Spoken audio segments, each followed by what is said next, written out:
After this girl came across the easiest, best possible way to tie her shoelaces, she stumbled upon a strange discovery. I'm convinced I tie my shoes in the quickest and most convenient way possible. I'm not going to take credit for it. It was my sophomore year of high school, and we had a new student, and I was like, you know what? Like, it's awkward being in a place where you don't know anybody, so I'm going to walk over and break the ice.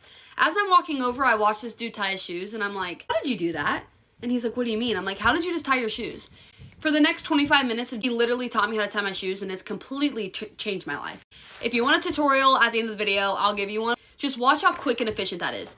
This way, look how fast and efficient.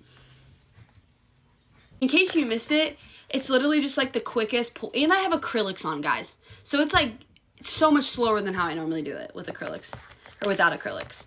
But like, it's just insane. It's just a twist, twist, pull. I don't know where he learned this witchcraft, but it's changed my life. After multiple people kept requesting a tutorial, she explained it in the most effortless, foolproof way possible.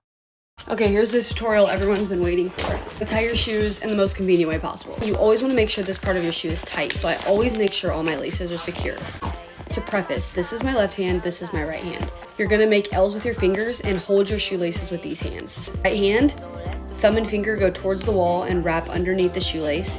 Left hand, finger and thumb go away from the wall under the shoelace. Your fingers have a gap, kind of where you can fit it like this, you know? You're going to take your fingers and grab the shoelace that's like the section in between your fingers. With each hand, you're just gonna grab that section and pull through.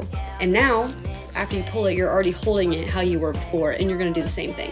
You're gonna go towards the wall, away from the wall, and then you're gonna grab that section of the shoelace that's in between your fingers and pull.